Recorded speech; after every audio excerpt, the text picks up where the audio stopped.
एक जिम में आखिर आपको क्या चाहिए बता दो ना। सेंट्रलाइज्ड एसी है, इक्विपमेंट्स इतने ज़्यादा एडवांस्ड है, इतना स्पेशियस जिम और एम्बियंस तो इतना लाजवाब है।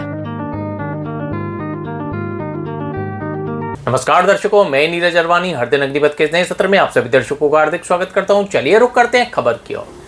दर्शकों, कौन कहता है सक्रिय राजनीति के साथ समाज के कार्य, समाज सेवा के कार्य नहीं किए जा सकते।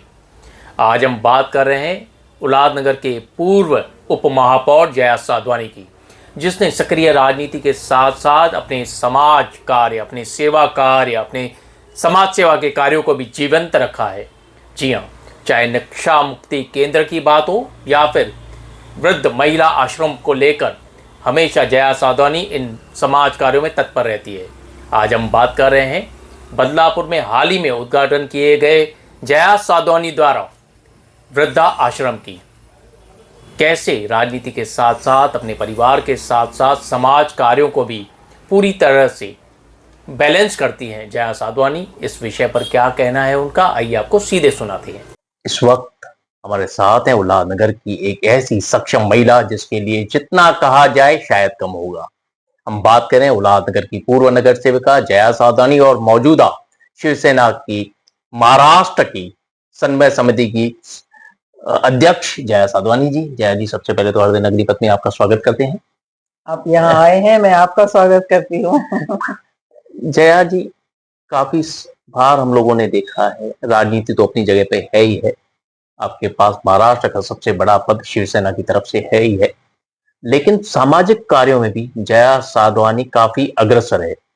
हम बात कर रहे हैं फिर वो चाहे नशा मुक्ति केंद्र की हो या हाल ही में जो आपने ओल्ड एज होम का इनॉग्रेशन किया, मुहूर्त किया था, उससे लेकर ये अचानक कैसे जया जी? नीरज जी, मैं आपको कहूँ ये अचानक नहीं हुआ है। 1997 में मैंने, आपको पता होगा, आप गए भी होंगे, भाटिया हॉस्पिटल के एकदम सामने एक साईं बाबा का मंदिर बनाया था। वो एक कचरे की जगह थी और सभी की सहमति से वहां पर मैंने साईं बाबा मंदिर बनाया था। मेरे नीचे ऑफिस हुआ करती थी।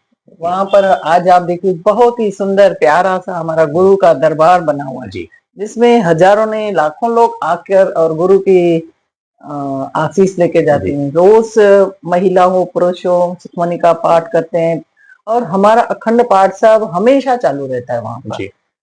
रही बात नशा मुक्ति की आपने की, तो नशा मुक्ति केंद्र हमने जेंट्स के लिए 3 साल पहले बनाया था। वो मैंने पर्सनल नहीं बनाया था, मैं बालकनी वाली ट्रस्ट की वाइस प्रेसिडेंट हूँ।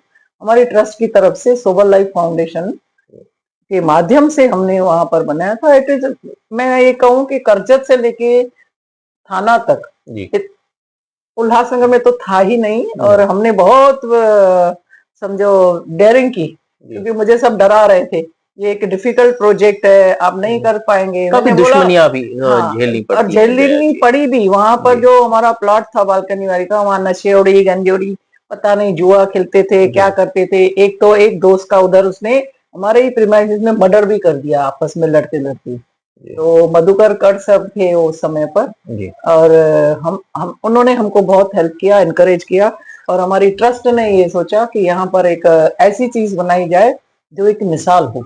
और उसमें क्या है, यंग जनरेशन हो, या हमारे पास यंग जनरेशन नहीं है, खाली 50-60 साल के भी उम्र के लोग हैं जो घर पे इतना धम मचा के रखे हैं। और ऐसे लड़के थे एक तो अभी गए हमारे पास से, ड्रग्स लेते थे। उनके खुद के घर वाले दरवाजे की खिड़की होती है ना, खिड़की के बाहर उनको चेन से बांध के रखते थे। वो आज मुझे खुशी है कि वो तो एक मेरा भूलती नहीं हूँ उस आदमी को। वो अंबरनाथ में आज किराने का दुकान चलता है। मना मेहनत है हमारी। आज मैं आपको बताऊं, मैंने वहां पर सोचा था कि मैं 30 पेशेंट्स लूंगी, पर इतना हमारे को प्रेशर आया। और अभी आप हमारे सेंटर में जाएंगे ना, तो डबल डेकर के बेड्स लिए हमने, ऐसी हालत है हमारी। आज 43 पेशेंट वहां पर एडमिट है, और कई 6 महीने में गए हैं और दूसरे आए हैं। ऐसे करके हमने कई पेशेंटों को ठीक किया है। ड्रग्स हो, शराब हो और सिगरेट, जुआ, ये सब हमने छुड़ाया है। पान पराग और ये जो जर्दे वर्दे जी। खाते रहते हैं।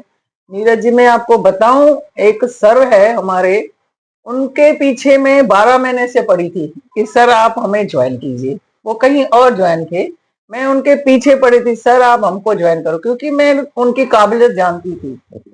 आज मुझे बहुत खुशी होती है कि वो 4 महीने से हमारे सेंटर को ज्वाइन किया है।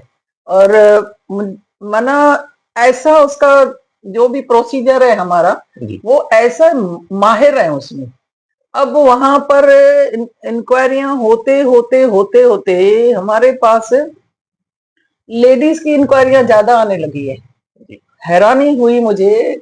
अंधेरी, मुंबई, ये हमारे जो सेंटर में जेंट्स भी है, वो सिर्फ उल्लासनगर के नहीं है, ऑल ओवर सराउंडिंग से, गुजरात तक से हमारे पेशेंट है वहां पर। फिर हमको महिलाओं के लिए बहुत इंक्वायरी आ रही थी।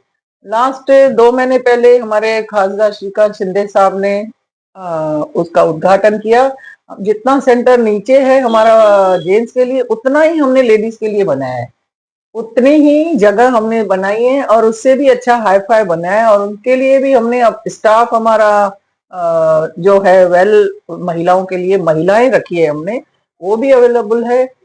और मेरी माता जी गुजर गई थी 6 महीने पहले जी, उसी पे हम लोग आ बदलापुर रहे थे जया जी। में। हाँ, शिक्षा से आप जुड़ी हुई हैं, नशा हाँ, मुक्ति केंद्र, अब वृद्धाश्रम, ये वृद्धा अचानक वृद्धाश्रम का ख्याल कैसे गया? वृद्धाश्रम में मैंने ना बहुत सालों से, मैं शांति प्रकाश वृद्धाश्रम में जाती थी, जी। या कई आश्रमों में मैंने विजिट किया है। तो वहां तो देख रहे हैं हम लोग। कभी मेरी सास का पुण्यतिथि होता है, मेरे ससुर का, या हमारे बच्चों का बर्थडे, तो मैं वहां सेलिब्रेट करती हूँ। वहां जाके जाके जाके मुझे ऐसा लगा कि कई ऐसी मेरे पास स्थितियां, माना लोगों के साथ मैं जुड़ी हुई हूँ। मैं जमीन सतर पे काम करती हूँ। ऐसे ऐसे माँ बाप हैं जिनके बच्चे पूरे नालायक है, उनकी पेंशन आती है, पेंशन से उनके पेरेंट्स की आती है और बच्चे खाते भी उनका है, और उनको इतना इरिटेट करते हैं, एक मना मैं देख नहीं पाती हूँ उनको। तो मुझे तो ऐसे बच्चों पे भी शर्म आती है। मैंने बहुत कुछ सोचा, मेरी माताजी जब गुजर गई तो बहुत सोचा कि क्या करें क्या करें, मेरी माँ के नाम पे कुछ ऐसा होना चाहिए कि हमेशा मेरी माँ का यादगार बन जाए। फिर मैंने निर्णय, अपने मन से निर्णय लिया कि भाई हम लोगों को एक ओल्ड एज होम खोलना चाहिए। हम लोगों ने जो ओल्ड एज खोला है वो बदलापुर की मेरी पर्सनल लैंड है, वो किसी ट्रस्ट की नहीं है, वो मेरी पर्सनल लैंड है।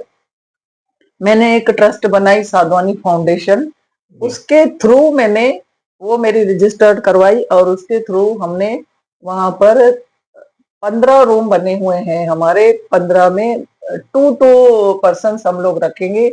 लेडीज का अलग बनाया है, जेंट्स का अलग बनाया है, और कोई हस्बैंड वाइफ होंगे तो फिर हम लोग एक रूम अलॉट करेंगे। मैंने हॉल वाल वहां नहीं बनाया, ऐसे भी लोग आते हैं, रूम है। हस्बैंड और वाइफ भी, हाँ जिनके हाँ, बच्चे आते हैं, ऐसे आए भी लोग। हैं हमारे पास, सारी इंक्वायरी आए हैं। हमारे कैटरिया में जो बैठेंगे वो हम लोग उनको एडमिशन कर रहे हैं। क्या मापदंड क्या होंगे एडमिशन मापदंड पहला मेरा मापदंड ये है कि हम लोग जो एकदम बेड पे है वो हम लोग नहीं कर पाएंगे। हमारे केयर टेकर हैं हमारा। अच्छा, बदलापुर एक ग्रीन जगह पर, एकदम नेचर के नैसर्गिक जैसे ऐसी जगह पर हमने बनाया है, और वहां पर हर वो सुविधा की है। शेड्स बनाए हैं बैठने के लिए, फ्लावर्स, ये वो। हमारी क्राइटेरिया ये है कि वो अपने आप चलते फिरते हो। 50 से लेके 50 उम्र के बाद आ सकते हैं। वहां पर हमने नो प्रॉफिट नो लॉस लगाए। हमारा, मैंने अपनी माता जी के नाम पे बनाया है महेश्वरी वृद्धाश्रम। मैं वहां से 1 रुपया भी जिंदगी में नहीं लेना चाहूंगी। अगर वो मेरे लिए मना हो ही नहीं सकता है कि हम लोग वहां से 1 रुपया लें। हम अपना पैसा भी डालेंगे, पर हम लोग उनको लेंगे जो रियल में वहां रहने के कैटेरिया ऐसी है कि भाई उनका खुद चल फिर सके। और ऐसे ही आके फोकट में भाई आके रहेंगे, एसी रूम है, टॉयलेट बाथरूम अटैच है, भाई ऐसे ही आके रहेंगे टाइम पर, वो नहीं। हम लोग वहां पर इंक्वायरी करेंगे, हमारी टीम इंक्वायरी करेगी कि भाई वो वाकई में भी अपने बच्चों से या किसी यानी जरूरतमंद को जी, ही रखेंगे। मैं आपको बताऊं कि हमारे जो ये सोबर लाइफ भी चलता है नशा मुक्ति केंद्र, वो भी हमारा लॉस में ही जाता है। मैंने पहले बोला था no profit no no loss, loss पर में। लॉस ही जाता है और उसका मैं भुगतान करती रहती हूँ। और वहां पर भी हमारी मिनिमम चार्जेस है। और मैं आपको बताऊं, जो अनाज मैं खाती हूँ जी, वही अनाज वहां जाता है। जो सब्जी मैं खाती हूँ वैसी ही ग्रीन सब्जियां और जाता है। देखिए, नशा मुक्ति में भी मैं एक लाइन और जोड़ूंगी कि अगर उनको नशा से हम लोग दूर करते हैं तो उनको प्रोटीन की जरूरत होती है। जी, वेज है तो हमको उसको कंटिन्यू पनीर खिलाना पड़ता है, कुछ वेजिटेबल्स कंपल्सरी खिलानी पड़ती है। अगर वो नॉनवेज खाते हैं तो उनको कंपल्सरी, जैसे हमारे डाइटिशियन बोलते हैं, उनको चिकन का सेवन कराना पड़ता है, अंडों का सेवन कंटिन्यू कराना पड़ता है, जैसे उनकी प्रोटीन क्षमता बढ़ती जाए। जी। ऐसे हम लोगों की वहां सेवा चालू है। ये मैं तो कहूँ सेवा है, और साथ में हमारे कई डॉक्टर्स वहां अटैच्ड है, हमारे सर्स है, योगा सर्स है, बहुत अच्छा अरेंजमेंट है पूरा। वहां पर भी आप देखेंगे तो एकदम ग्रीन और ये रहता है। हम उनको बाहर भी निकालते हैं, पहले तो वो एकदम जेल के जैसा कैद है, हम उनको जो लाइन पे आ जाते हैं, सुधर जाते हैं थोड़ा, फिर उनको हम क्रिकेट ये वो सब, वॉलीबॉल का यानी भी ग्राउंड से। चुनौतियां भी बहुत हैं हाँ, जया नहीं नहीं, जी। हम लोगों को जहाँ चुनौती है वहां जया। जया। मैं वैसे काम करती जी, हूँ जिसमें चुनौती हो। जी, जी, अभी बिल्कुल। वो पूरा, वो राजनीति में तो हम लोगों ने देखा ही है आपकी हाँ नहीं, चुनौतियों वो से जया जी कैसे लड़ी। चुनौती होगी तो ही मुझे अच्छा लगता है, विदाउट चुनौती क्या, ऐसे नॉर्मल जिंदगी थोड़ी है, नहीं। बिल्कुल और मैं समाज सेवा में ज्यादा ध्यान तो दे ही रही हूँ, पर मैं महाराष्ट्र के दौरे भी चालू किए हैं, मैंने जी। इलेक्शन से पहले भी और किए वो हैं। तो बड़ी सबसे बड़ी हाँ, जवाबदारी है नहीं आपके नहीं, ऊपर। जो हमारे उप मुख्यमंत्री और एक नाथ शिंदे साहब ने दी है, वो उस पे मैं खरा उतरने की पूरी कोशिश करती हूँ। मुझे इलेक्शंस में भी खासदार साहब मैं और वही शिंदे बात कर रहा साहब ने था, बोला। चुनाव के दरमियान भी शिवसेना पार्टी ने जया साधवानी को बहुत बड़ी जवाबदारी दी गई थी, और जहां जो जहां पर्दे मुझे, के पीछे थी। नहीं नहीं, जहां जहां मुझे बुलाया जा गया, जहां जहां स्पीच थी या दूसरे प्रोग्राम से, मैंने वो अपनी काबिलियत के अनुसार जी, पूरा किया है। अब आप 17 नंबर पैनल ही देखिए, जी, तो यहाँ पर भी मुझे जिम्मेदारी थी। तो सिटिंग जो कॉरपोरेटर थे वो अब 3rd नंबर पे है, जी, शिवसेना हमारे 2nd नंबर पे है। जी। आगे चल के हम्म। फर्स्ट पे भी आएगी, कोई इशू नहीं ऐसी है। कोई उम्मीद? बिल्कुल है, उम्मीद पे तो जमाना जिंदा है। अब कैसे जया जी, चुनाव अरे तो हो चुके, नहीं नहीं, अब आगे आगे देखिए होता है क्या। यानी संभावनाएं है। बिल्कुल संभावना है, आगे आगे देखिए होता है क्या। इशारों यहाँ इशारों देखिए, इशारों में जया जी काफी कुछ बोल रही नहीं है। देखिए, यहाँ पर हमेशा इस 17 नंबर पैनल पे दो दो तीन तीन बार तो इलेक्शन होती ही है, आपने देखा है। ये तो हाँ, देखा है ये तो आपने, पूरे शहर ने देखा है। हाँ, 2 बार 3 बार चुनाव होता ही है, इस या बार भी होगा। इस बार भी हो गई। परंपरा है ये 17 नंबर पैनल की। जया जी इशारों में काफी कुछ बोल गई हैं आप। नहीं, मैं जो भी बोलती हूँ जी। खुल के बात करती हूँ, और मेरा स्वभाव है ये खुल के जीवन यानी में जीना। यानी जीना जीती भी जी। जया जी का कहना है 17 नंबर की जनता उपचुनाव के लिए तैयार है, ऐसा माना जाए जया जी से? बिल्कुल माना जाए, बिल्कुल। यहाँ उपचुनाव ना हो ऐसा हो ही नहीं सकता, क्योंकि 17 नंबर पैनल है, 17 नंबर है। 17 को खतरा। मैं आपको ये आपके चैनल के माध्यम से नीरज जी, मैं ये जरूर कहना चाहूंगी कि मेरा पर्सनल नंबर है 9699699995। जिस भी माता और मेरे भाई को ओल्ड एज होम के लिए जरूरत हो, आप मुझसे पर्सनली संपर्क कर सकते हैं, क्योंकि ये प्रोजेक्ट मैं खुद देखती हूँ, मेरी माँ के नाम पे है और मेरी उसमें बहुत भावनाएं जुड़ी है। तो ये मैंने किसी मैनेजर को, और हाँ मैनेजर्स है, केयर टेकर है, कुक्स हैं, पर मैं वहां खुद जाती हूँ, खुद देखती हूँ, मुझे वहां आनंद आता है, मुझे लगता है मेरी माँ यहाँ पर मुझे आशीर्वाद यानी कर रही किसी है। को भी संपर्क करना हो तो तो वो मुझसे आपके करे, डायरेक्ट संपर्क डायरेक्ट कर सकते संपर्क हैं करे। दिए हुए नंबर पर नंबर आपसे। पर 24 घंटा मेरा, 24 ही घंटे मेरा मोबाइल सिर्फ चालू कहना रहता है। इतना है आपका कि वो उन मापदंड में आना आना चाहिए। चाहिए बस, और हमें ना उनकी डिपॉजिट चाहिए, ना हमारे को उसमें कुछ लालच है। मैंने जब कहा माँ, माँ जी, माँ है, जी, माँ माँ है, बस वो मेरे को आशीर्वाद उस काबिल बना के गई है कि मैं सेवा कर रही हूँ। जी बिल्कुल। वो मेरी माँ का ही आशीर्वाद है कि मैं सेवा कर पा रही हूँ। और मेरे पति मोहन साधवानी का मुझे हमेशा साथ रहा है।